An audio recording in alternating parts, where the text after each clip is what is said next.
Hello, Lola Porrick Sonadich. Happy St. Patrick's Day.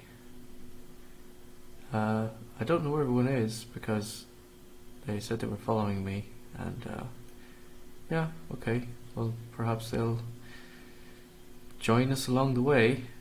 But for now, you've just me. Hi, I am Cool Cross, aka James, and I will be your archaeologist on this St. Patrick's Day.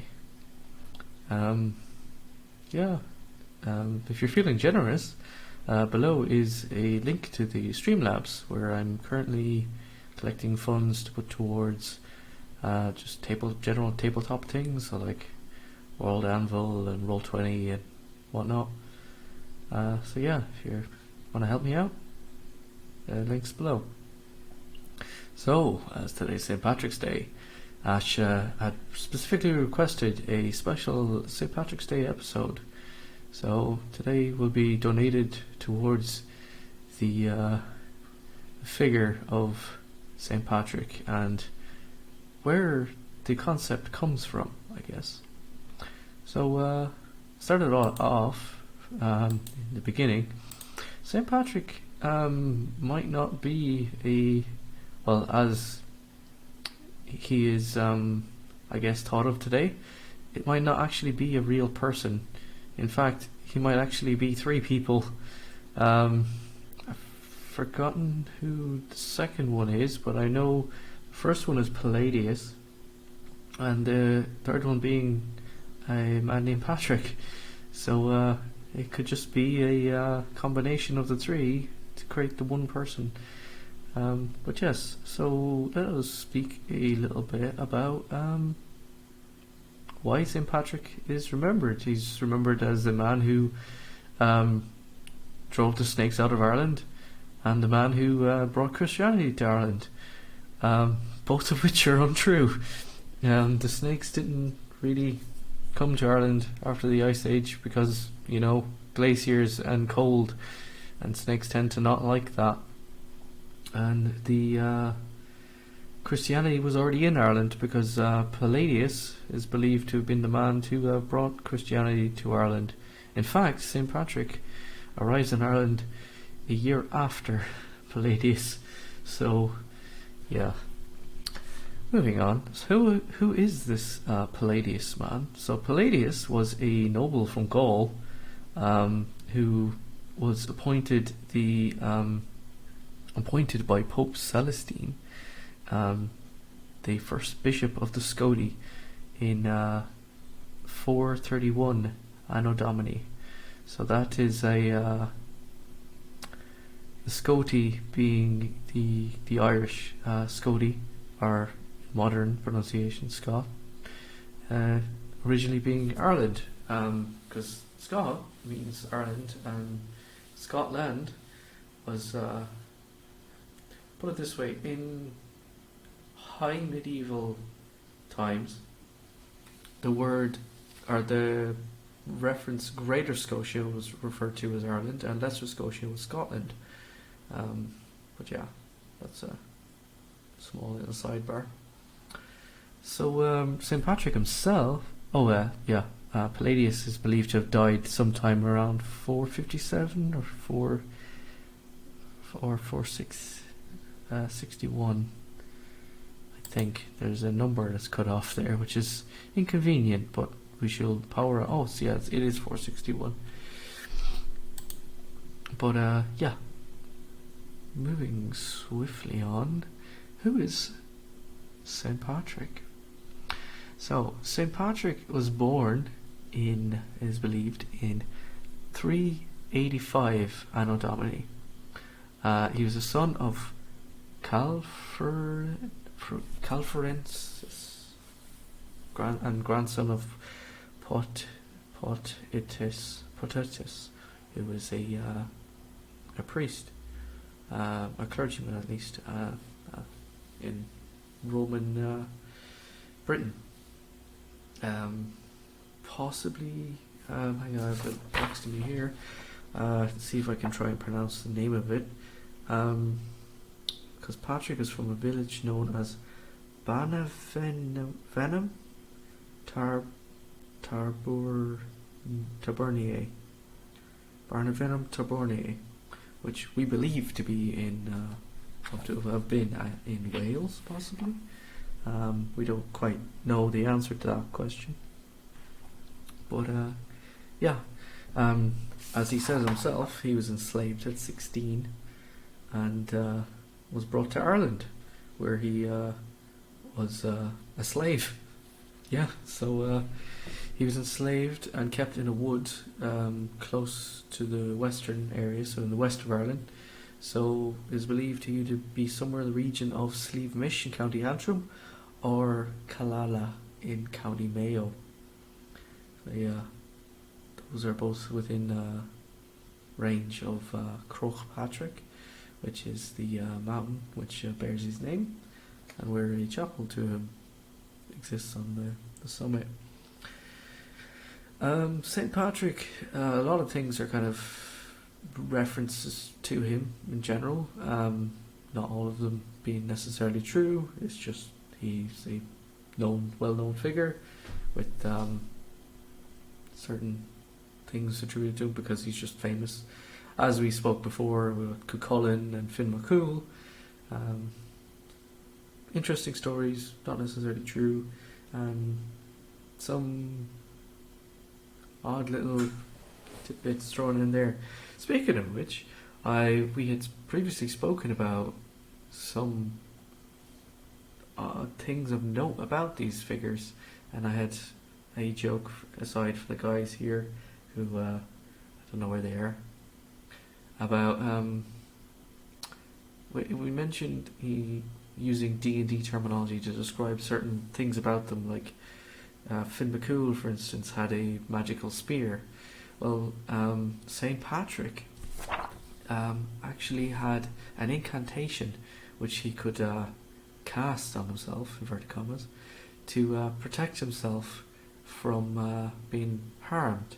It is known as the breastplate or the shield of St. Patrick, and is so basically he was able to cast magic armor on himself, and it goes along the lines of, just to paraphrase, Christ be with me, Christ be behind me, Christ be before me, Christ be within me, Christ to win me, Christ to comfort me and to restore me, Christ be beneath me, Christ be above me, Christ in quiet, Christ in danger, in the hearts of all that love me, Christ in the mouth of friend and stranger, which is a paraphrased version of the paraphrased version by Cecil Francis Alexander, which I found in a handy little PDF, which I will, I guess, link below. Along with that as well is a copy of a translation of the only document, or at least one document, that we know St. Patrick wrote himself in his own hand, and that is his confession or confessio, where he's not entirely lenient on himself in that. I guess I'll read the first paragraph here, which is, I am Patrick, a sinner and the most unlearned and least of all faithful, and utterly despised by many. My father was Calpornensis, and a deacon, son of Pythias, a priest of the village Banavem Torborniae. He had country seat nearby, and there I was taken captive. So yeah, some interesting beginnings of St. Patrick.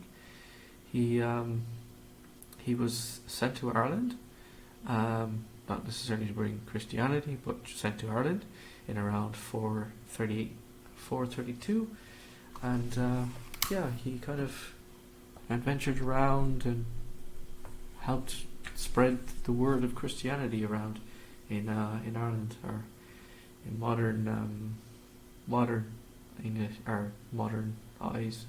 This would be Roman Catholicism. But yeah, he had a massive universal cult, which kind of still exists to this day. He's actually known for, or at the time was not specifically known for some, what would you call it, like being accused of some dodgy dealings, in that put it this way, he was a little he it's possible he was a bit of a womanizer, in that he specifically refers to a woman in his thing, and he is accused of receiving donations from newly converted women who donate a lot of jewels, shall we say, to him on the altar, which receiving quite a lot of sums of money is a bit dubious at the best of times, but he's often depicted actually in what would be considered bishops' robes, but at the time, his time in like the 400s, which would be the early Christian period or early medieval period, he actually wouldn't be wearing something like that. Yeah, he might be dressed a bit flashy for someone of his status. Patrick, literally meaning noble. He certainly didn't wear the big pointy hat that we kind of see him as wearing generally, as the kind of bishops. It's not crozier. I forget the name of the type of hat, but that specific type of hat doesn't appear till 500 years after he died. So yeah, it's more of a late medieval thing at best. But yeah,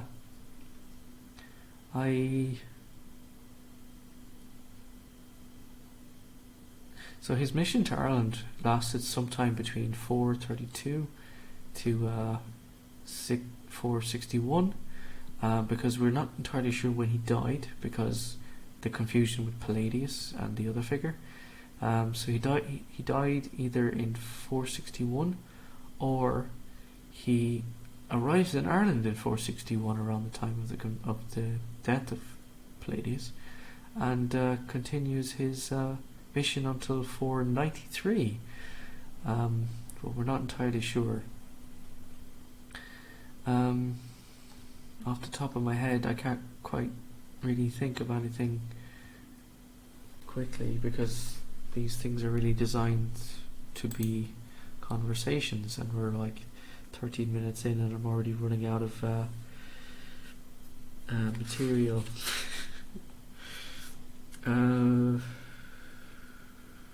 I've talked about the confession. Skip forward a bit. I guess he's also known for like having wizard battles with druids and stuff, which is quite fantastical, but probably isn't necessarily true. But yeah, it works for tourism. I guess we can move kind of on to the idea of the St. Patrick's Day parade, because it actually starts in America. It's not necessarily an Irish thing at all. In fact, a lot of things that are considered Irish are actually Americanisms that have been kind of put on us. That being one of them being St. Patrick's Day parade and Halloween as well. So the St. Patrick's Day parade, I believe, or as I understand it, I mean, there's probably a better word to use in that case, comes from the Irish soldiers in the British Army who happened to be stationed in America, and on the feast day of their patron saint, which happens to be the 17th of March, March 17th, is the it's actually the date that he is believed to have died on. And I forgot to mention, he's buried at or believed to be buried at Downpatrick in County, is it County Down? I had it in front of me, but I've misplaced it. Oh, here it is. Where is Downpatrick? Yeah, Downpatrick's County Down. Um, so the Irish soldiers would decide that they would like to go have some beers and enjoy their feast day with their saint. So they'd parade past the house of their commanding officer until he would come out, making lots of noise, of course, until he would come out and donate some money towards their pub fund. And once that happens, they're kind of more inclined to do it again, and and thus began the tradition, I guess, of St. Patrick's Day parade. And over the years, became a military parade with the Irish Free State, and then an industrial parade with the after that. Before nowadays, it's more of a celebration of arts festivals and whatnot. Actually, speaking of celebration of arts festivals and Irish culture, I have a thing here, or had a thing here, but I don't see it in front of me for some reason. Where's that? Give me a moment. There we go. Here it is. Oh, found it. Right. In the last, a journalist named Neil O'Dowd, who I think deserves some calling out, has criticised attempts. I'm reading this from Wikipedia, by the way. A journalist named Neil O'Dowd has criticised attempts to recast St. Patrick as a celebration of multiculturalism. Has criticised. Oh, I'm getting confused. Oh, actually, no. I think I agree with him. I think he was actually against that. Okay, so basically, some people are trying to recast St. Patrick's Day as a multicultural event rather than a celebration of Irishness. To which I say, it is a celebration of Irishness. If you want to celebrate multiculturalism, go do that somewhere else, because it is already a celebration of multiculturalism in that it is celebrating Irish culture, and you're kind of getting in the way of that. If you want to complain about cultural appropriation and stuff, stop it, because we're trying to celebrate our thing. And this year there's a bit of a setback because of the virus that's been going around that I shall not mention, because YouTube tends to kind of dissuade creators from doing stuff relating to that, and it's not very helpful. So I'm coming up on the 20-minute mark, and still no one has showed up, so they mightn't realise where I am. So, oh well, I'll just wrap it up, I guess.